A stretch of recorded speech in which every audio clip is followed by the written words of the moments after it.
Olá, sejam muito bem-vindos ao Mulher Pode, o podcast do PL Mulher São Paulo.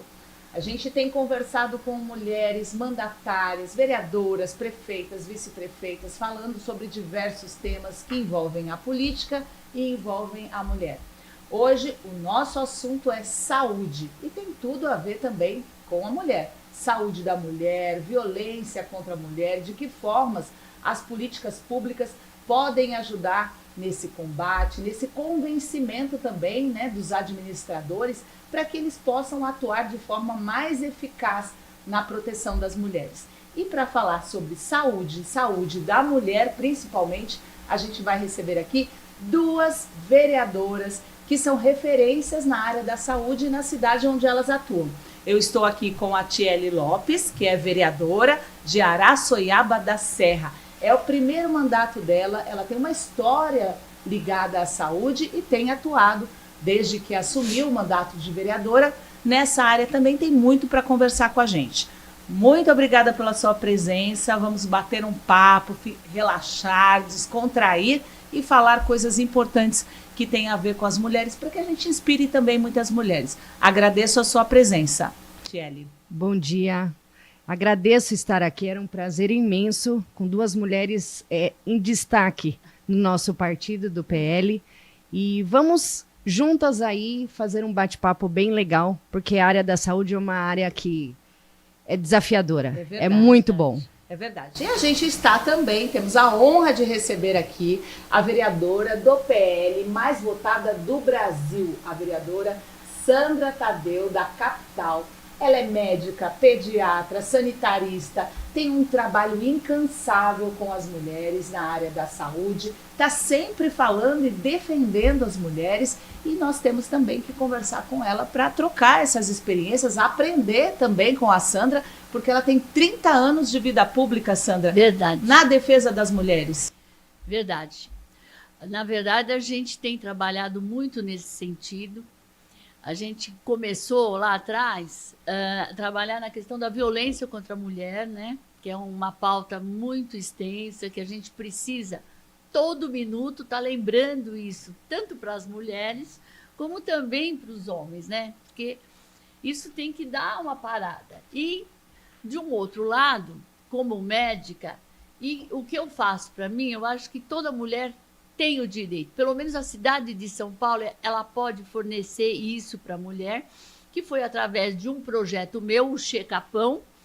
O que é o Checapão? O Checapão é toda mulher tem o direito de ir uma vez ao seu ginecologista, ao seu médico, doente ou não, e ela ter que fazer uma bateria de exames. Um check-up. Para que a gente possa descobrir a doença antes da doença se manifestar. Isso eu faço desde que eu tive meu primeiro filho. Eu tive um ginecologista durante 30 anos que cuidou de mim e ele fazia essa bateria de exames. E aí começamos com o trabalho. E aí depois, conversando com a Secretaria da Saúde, com o prefeito, a gente conseguiu montar o primeiro centro de exames das mulheres, que tem 14 tipos de exame, que você faz uma maioria deles num só dia. Por exemplo, mamografia, ultrassom de mama, ultrassom de abdômen, o transvaginal, densitometria óssea, enfim, uma série deles que você faz num único dia. Porque o que ocorre em São Paulo ou no Brasil? Bom, hoje eu vou fazer a mamografia, a ultrassom. Aí você leva o ultrassom, ele fica quase 4 meses para você ir, já não é aquele médico, aí é outro. O outro fala assim, não, você vai agora ter que fazer a mamografia, mais tantos... E aí ela falta no trabalho, aí ela esquece, tudo. Aí no dia ela não pode ir, aí fica lá o procedimento, o pedido numa gaveta. Não é isso que acontece? E é isso. E depois demora tanto tempo que ela esquece, ela perde o dia que ela teria que ir lá. Verdade. E com isso, por exemplo, se eu tenho um câncer um tumor de mama, o tempo é precioso. Quanto mais cedo eu descubro, mais cedo eu tenho chances de sobreviver e de ter uma vida melhor, um tratamento muito melhor, muito menos assim, menos Até menos agressivo. custoso para o próprio poder público. Público. Né? Sim. Porque quanto mais cedo você tem o diagnóstico, mais cedo é o tratamento e menos custoso ele é. É o Isso diagnóstico também precoce, né, precoce. doutora? Isso, Rosana, é uma coisa que quem está como prefeitos, governadores, deviam pensar nisso. Isso pode parecer, num primeiro momento, que é muito mais caro, mas não. A hora que você for lá, você vai ver que vai ficar muito mais barato, porque aí você vai evitar químios, radioterapia, cirurgias extensas, todo o tratamento que você vai ter que fazer. Agora, Tiele, como vencer isso numa cidade né, pequena como a sua? Né? 30 mil habitantes, uma cidade onde o prefeito mais controla, diferente da capital, que Sim. a gente vê o depoimento aqui da Sandra, né, superdimensionado. Né? Como você que trabalhou muito tempo, atua na área da gestão da saúde, na administração da saúde, como uma prefeitura enfrenta esses problemas e como solucioná-los? Na verdade, são cidades diferentes e a proporção de tudo é muito diferente. A gente estava batendo um papo antes aqui e a nossa fila, que hoje é o CROSS, é muito demorada, né? No sentido porque eu acho que é o Estado distribui primeiro para a própria cidade de São Paulo e depois para a região inteira do Estado de São Paulo. E as vagas, os exames, né? Essa ideia é sensacional, né? Da maneira como a doutora falou. Porque a gente sabe da importância que é a prevenção antes do exame, né? E você conseguir concluir tudo isso de uma vez é extremamente importante. Porque ter um lugar onde exatamente. a mulher entre, se sinta, como a doutora Sandra Como falou, eu vou num laboratório, assistida, como você faz isso. o e seu? que ela saia com o problema dela resolvido. Ela Exatamente. fez os exames ali, centros de atendimento à mulher, por exemplo. Isso, é uma das coisas também que, em campanha, com o prefeito, nós discutimos isso. E é uma dos projetos que ele quer colocar em prática na nossa cidade. Né? Hoje a gente tem a parte da mamografia, que são exames os mais básicos, né? Os mais... a mamografia, o ultrassom. Então, queremos abranger mais. Né? Agora, falando em mamografia, a Sandra também tem um projeto que é inovador e que eu estou representando também em nível nacional lá em Brasília. Isso Né? é Fala muito sobre importante. esse projeto para a gente, Sandra. Por exemplo, o Ministério da Saúde, ele pregoniza que você faça mamografia a partir dos 50 anos, a cada 2 anos, até 69 anos. Isso é um crime, é um absurdo que ele faz com a mulher. Porque o câncer de mama é a principal causa de morte nas mulheres. Sim. E a gente também tem dados que 40% dos cânceres de mama, eles aparecem antes dos 50 anos. Como é que eu vou esperar fazer 50 anos para fazer cada 2 anos? Eu sempre tive uma displasia mamária e o meu médico, ele fazia quase que todo ano, depois que eu tive os meus bebês, a gente fazia todo ano. Eu faço até hoje todo ano. Todo ano eu vou ao meu ginecologista e faço essa mamografia. Isso, o Ministério... E ainda o pior, eu vi uma matéria outro dia, Rosana, muito grave isso. Ele está falando para que os convênios acompanhem a Agência Nacional de Saúde, que os convênios acompanhem o Ministério da Saúde. Então, essa situação virou uma polêmica, né? Muitos artistas se envolveram até e defenderam que a mamografia tem que ser feita antes, porque o que foi?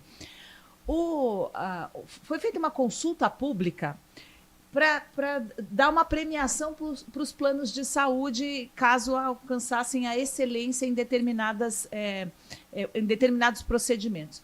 Uma das excelências era se fizesse a mamografia a partir dos 50 anos, de 2 em 2 anos. Quando aquilo se tornou público, muita gente se manifestou.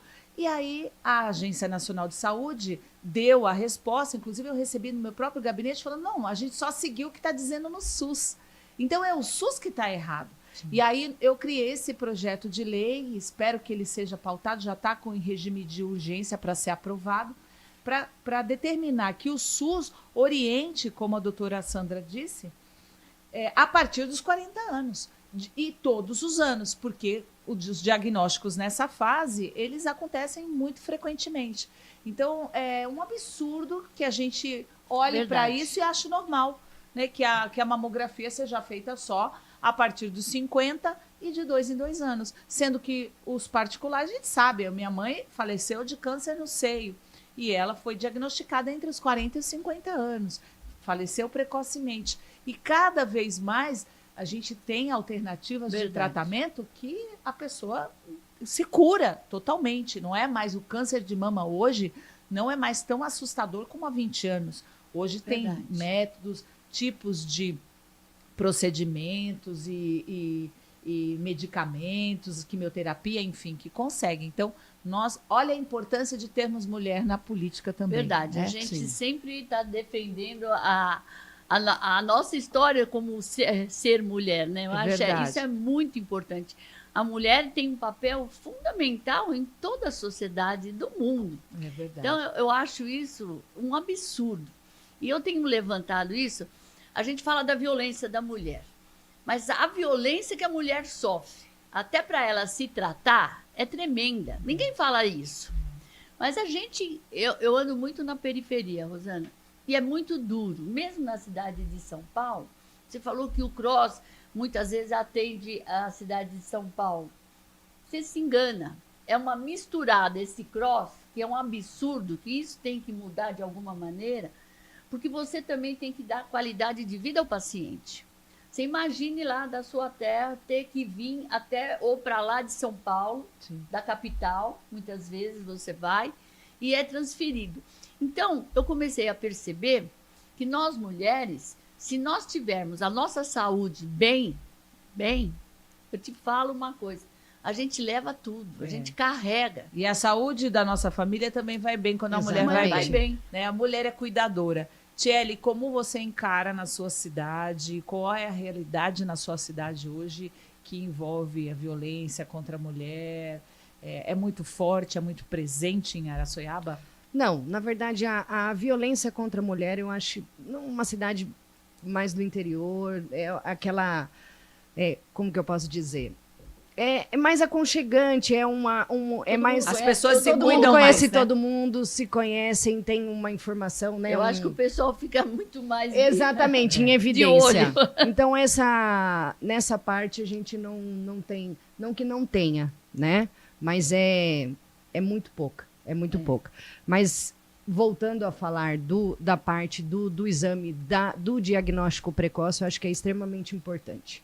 Não, sem sombra de dúvida, a gente precisa, como nós, representantes na política, fazermos alguma coisa que consiga mudar esse sistema que é tão complicado. O que você acredita que seria uma saída para isso? Né? Você foi muito tempo dessa área da administração da saúde.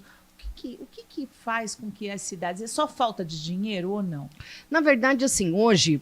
Por vereadora, estou indo atrás de recursos e a minha pasta é a saúde, né? Nas cidades pequenas, a gente conta muito com os recursos, porque a gente sabe que o recurso para a saúde é muito pouco, em vista do que você precisa fazer, né? Então, atrás de recursos e mutirões. Eu acho que mutirões hoje, em qualquer área de especialidade, qualquer especialidade, eu acho que a doutora vai concordar comigo. Você consegue diminuir filas, né?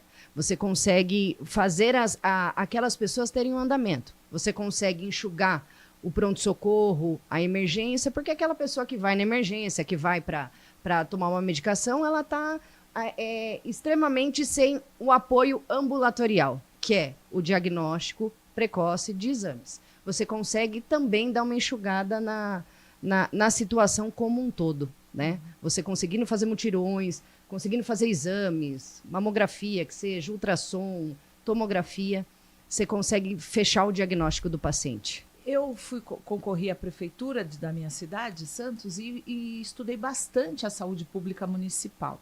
Um dos maiores problemas da minha cidade é essa falta de controle e que a tecnologia pode ajudar e tem essa função de ajudar. As pessoas, por exemplo, procuram um especialista, aí depois elas não conseguem atendimento, elas vão em outro lugar, elas fazem um exame, depois fazem outro. Essa digitalização da saúde que alguns municípios fizeram, vocês concordam que isso é fundamental para que a gente também diminua os custos, para que a gente tenha um panorama, um monitoramento de cada paciente? Quando isso acontece, e é uma um dos desafios também do governo do estado, fazer com que a saúde seja conhecida, que as pessoas saibam onde, acessem facilmente, né, a ficha de cada paciente que utiliza o SUS de forma clara em todos os lugares. Como que se dá isso na capital?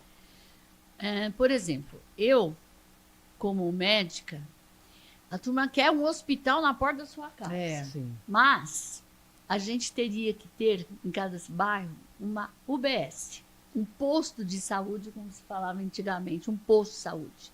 Porque é dentro do posto de saúde que a gente é a porta da entrada do triagem, SUS, né? É o posto. Porque lá você vai fazer o seu pré-natal, você vai cuidar da criança, você vai cuidar dos programas do idoso, da hipertensão, da diabetes, até dos problemas da saúde mental. Sim. Tudo começa no posto. E hoje a gente já, mesmo na capital, a gente tem problemas de você estar colocando o médico em determinados lugares. Então, hoje é mais difícil você ter um ginecologista em todas as UBSs. Hoje, com essa formação acadêmica que a gente tem, também isso tem um fator que complica um pouco toda essa estrutura, entendeu? Mas eu acho assim importantíssimo o SUS e a UBS. E outra coisa, eu não gosto muito, porque fala-se muito em telemedicina. Isso.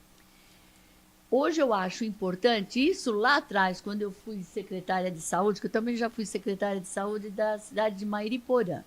Naquela época, o Serra era o ministro da Saúde. E ele já tinha a ideia, naquela época, a gente teve... Foi São José dos Campos que começou com o cartão SUS, com a digitalização integrada. Uhum. Isso eu acho importante, porque em qualquer lugar, a gente ainda não tem isso hoje.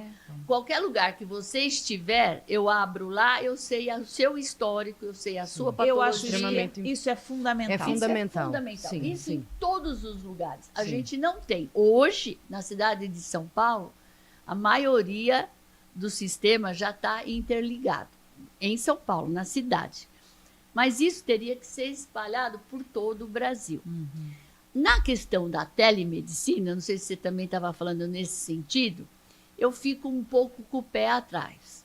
Porque, por exemplo, em São Paulo, eu não estou falando que eu estou lá no final do mundo, lá no Amazonas, que eu não tenha um especialista, para conversar. Por exemplo, até às vezes um enfermeiro ou alguém da área de saúde, muitas vezes pode questionar quando eu estou lá no meio da floresta ou nesses lugares mais difíceis, eu consigo falar com o médico e consigo ter algumas informações.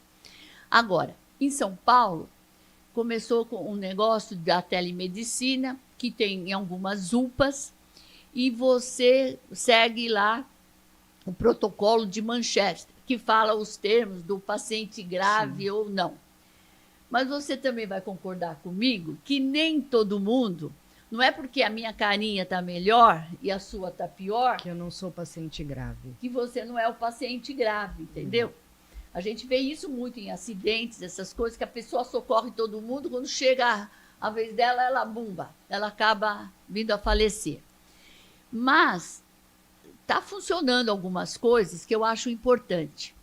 Por exemplo, nós temos UPAs assim, com algumas características. Por exemplo, a gente em São Paulo diminuiu muito a questão, a gente tinha uma perda de 30% dos infartados, né? Hoje a gente tem 4%, porque há uma medicação que aí você fala com um especialista, através da telemedicina. Então, essa telemedicina que eu acho que funciona. Isso funciona. Você ser atendido pelo seu médico, pelo clínico. Por um especialista. E aí, se caso houver a necessidade de um atendimento com especialistas, o médico que está lá de frente para o paciente entra em contato. Tá, é isso aí. Aí é uma conversa de especialista com o médico nos termos para pedir orientação. E ele requisita o exame, talvez até o diagnóstico ali. Isso eu acredito, porque há uma dificuldade nas cidades de especialidades, né? Não dá para ter um especialista como por exemplo, a doutora falou em cada lugar. Neuro sempre foi uma dificuldade, a falta de neuros, porque é uma especialidade difícil. Às vezes um médico ele faz plantão no mesmo dia em vários hospitais. Quando é chamado, ele vai, se desloca e tal. Muitas vezes você tem os sintomas e você não tem mais saber o que você vai fazer. Você liga, você entra em contato com o neuro do plantão e ele vai te dar, não, faz tal exame mais, faz mais isso, faz essa manobra, faz esse exame clínico, vamos observar mais alguns sintomas, entendeu?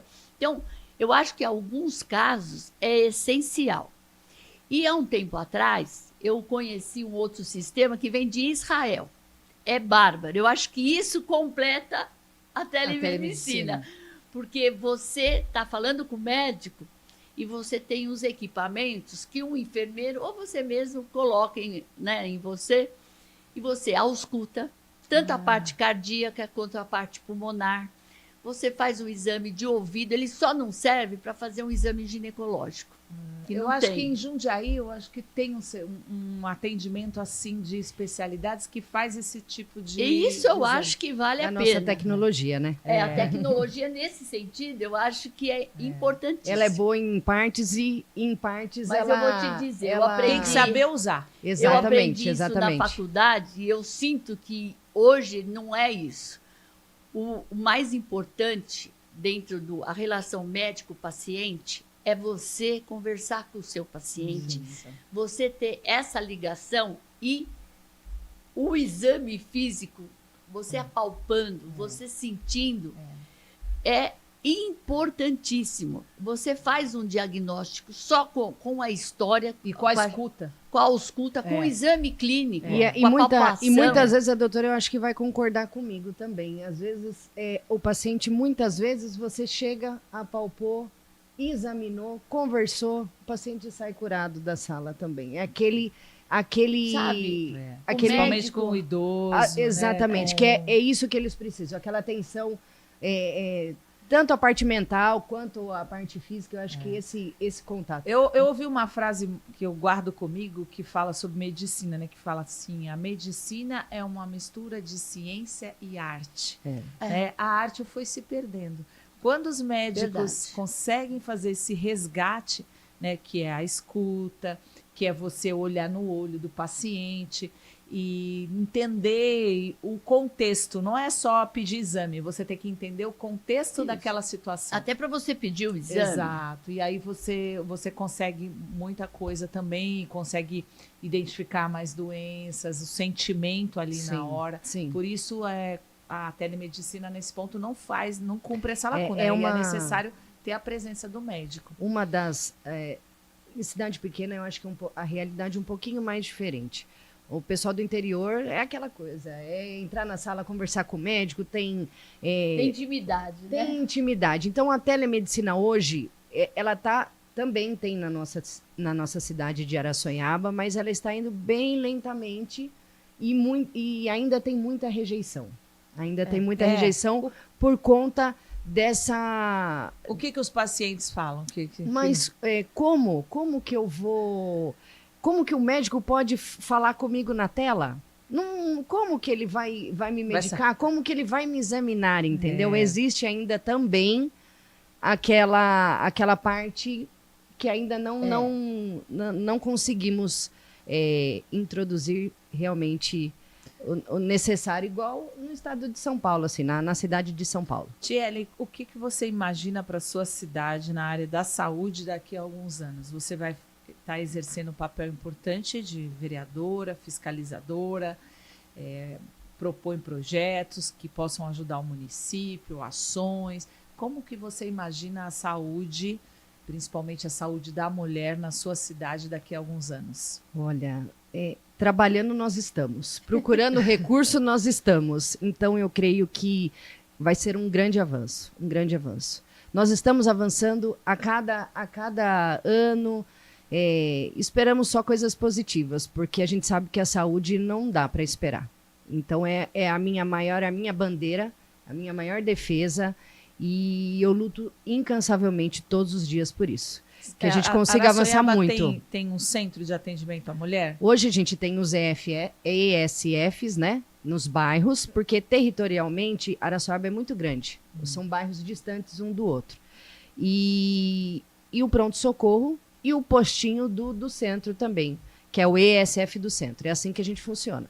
Um pronto-socorro, né, a nossa referência é Sorocaba, que é uma cidade vizinha. Então, todas as coisas, urgências, cirurgias, a gente não faz na nossa cidade. Encaminhamos para a nossa referência, que também tem outras cidades referências ali. Acho que Itu, se não me engano. E a gente é mais a parte ambulatorial mesmo, que a gente faz um pré-atendimento no pronto-socorro, que é encaminhado via Cross. Hospital, não? Hospital, não. Tá. Nem maternidade, nem hospital para outros tipos, né, de... E Sandra, qual é o legado que você quer deixar na saúde da capital? O legado que eu quero deixar é que a saúde funcione. E São Paulo, ele tem esse poder de funcionar. Nós temos quase 30 hospitais na cidade de São Paulo. A gente tem a alta complexidade da cidade de São Paulo. Quem paga é o paulistano, através dos seus tributos, porque pouco recurso São Paulo recebe do governo federal e tanto do governo do estado. Então, na verdade, essa é uma briga de muitos anos. De mais de 20 anos eu vejo o pessoal da área da saúde brigar pela gestão plena. Não sei se vocês entendem muito dessa questão de gestão plena. São Paulo não é uma gestão plena. Como é que São Paulo não é a gestão plena para você receber os recursos da alta complexidade, sendo que São Paulo que banca, né? São Paulo é que banca. É. Então, na verdade, eu acho assim, temos mais de 300, quase 300 UBSs, 30 UPAs, se não me falha a memória. Então, a gente tem uma estrutura muito grande de São Paulo. Eu acho que se a gente conseguir... Primeiro, para a gente conseguir tudo isso, quem está governando também tem que pensar isso. Não adianta a gente só brigar, falar, sonhar com as coisas. Eu tive essa possibilidade porque o prefeito ele está investindo na saúde, investindo na educação. Você vê, 0 creche, isso também beneficia muito as mulheres, entendeu? Então, a gente está crescendo. Esse centro de exames da mulher, até a final dessa outra gestão dele, ele pretende pôr 6. Já inauguramos o segundo na Zona Sul. O outro terceiro está sendo feito na Zona Norte e a gente vai estar espalhando. A saída, o meu legado é que toda a mulher, não só a mulher, e que isso se espalhe para os homens também, é a questão da saúde preventiva. Essa é a saída para a gente melhorar a vida das pessoas. Porque não adianta você chegar dentro de um hospital ou no primeiro atendimento já todo detonado, já com câncer muito avançado, sem um diagnóstico. As pessoas na cidade de São Paulo ainda têm problemas com a biópsia. Você fica na fila. Os homens, eles são mais resistentes nas questões dos exames. Então, muitas vezes, o exame de próstata também é uma coisa que dificulta.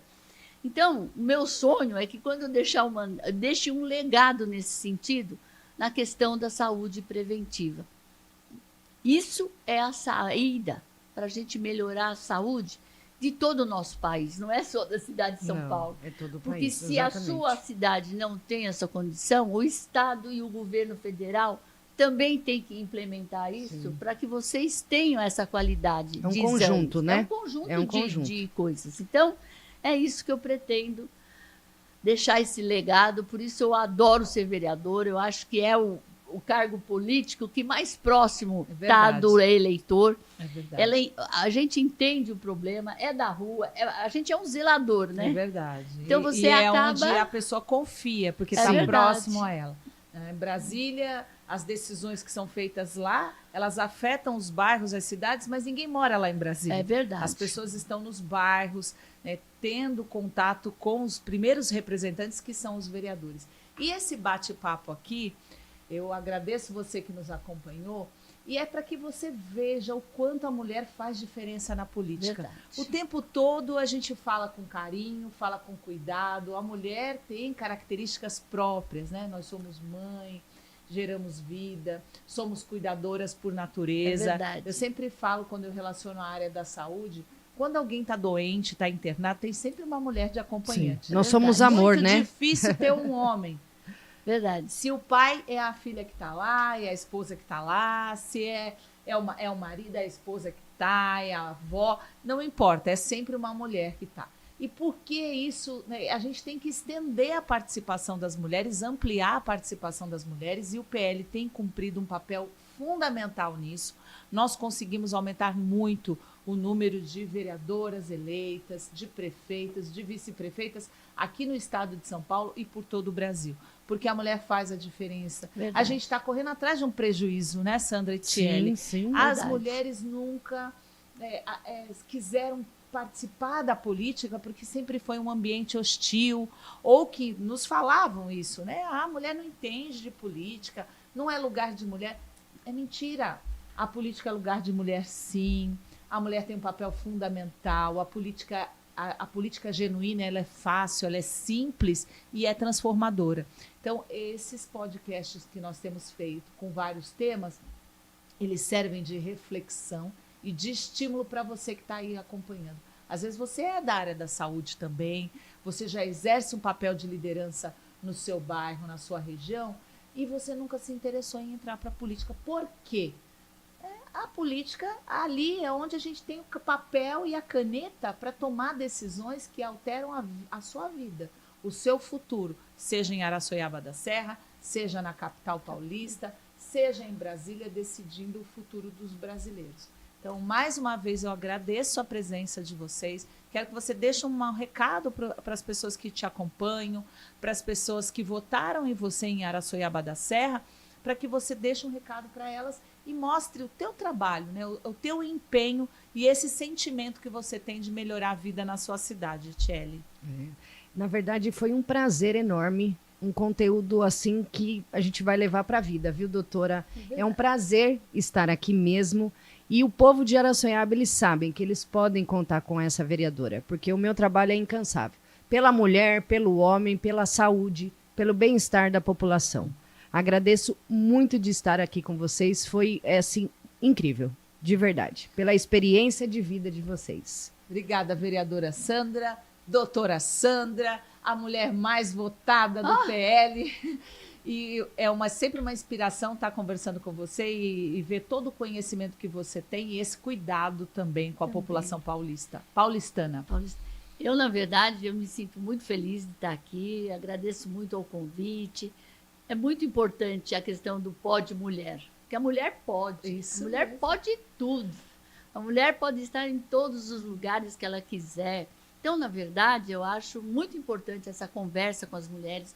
É super importante mulheres dentro da vida pública. Sim. Isso tanto de legislativo quanto na questão do executivo. Não que a gente seja melhor, mas a mulher ela tem um olhar diferente. Ela tem um coração, uma força interior, não desmerecendo os homens, porque eu tenho meu marido lá e eu tenho filhos homens, que é muito importante isso. A gente tem um lado que a gente acha, por exemplo, mesmo que você não seja médica, a gente sabe que a saúde é uma questão muito importante. Sim. A questão da educação é outra. Porque eles acham só que a gente só entende, também tem isso, que a gente só entende a questão social, sabe? É muito difícil. A gente acaba entendendo de tudo, desde a parte da engenharia mais difícil até o probleminha mais fácil. Então, eu agradeço muito Agradeço a todo o meu pessoal lá da minha região de Itaquera, da Zona Leste. Eu fui a única vereadora da cidade de São Paulo que ganhou em 6 distritos em Olha. primeiro lugar. Olha. Então, eu me considero a vereadora da Zona Leste. E a gente está espalhando o nosso trabalho para os outros lugares. A turma, às vezes, manda e-mails, tá, Rosana? É muito interessante isso. Ai, vem para cá, vem para não sei aonde. Eu falo, tá bom, mas a gente vai levar para lá. A gente chama outros, vão levando também para esse lugar. Então, eu me sinto muito feliz. Então, a gente quer deixar um legado bacana e esse legado é esse. Eu acho que a saúde pública e a saúde preventiva é a chave para a gente parar com filas de hospitais. Porque a turma não vai no posto, ela vai para o pronto-socorro. Uma dor de cabeça vai para o pronto-socorro. A gente tem que ir para o posto de saúde. Então, é esse o meu legado. Fico muito feliz e espero que a gente venha mais vezes. Com certeza. Participar. Esperamos mais para a gente convites. fazer, Muita muita coisa coisa. tratar. É. Eu nem falei um décimo das coisas que eu queria Ah, falar, mas entendeu? Tá convidada para vir no próximo também. Tem outra parte que a gente precisa discutir, então foi muito bom. Eu que Parabéns agradeço. pelo teu Pod Mulher. Obrigada. Tá maravilhoso. Eu que agradeço, mais uma vez, agradeço você que nos acompanhou. E eu vou encerrar com a frase da nossa presidente nacional, Michele Bolsonaro, presidente nacional do PL Mulher, que ela fala que quando uma mulher entra na política, ela muda, né, aquele ambiente. Mas quando muitas mulheres entram na política, elas transformam a política. Exatamente. E é isso que nós estamos fazendo no PL, é isso que nós estamos fazendo nas cidades onde a gente tem atuação, nos estados e no país. Um beijo para vocês, até o próximo Mulher Pode.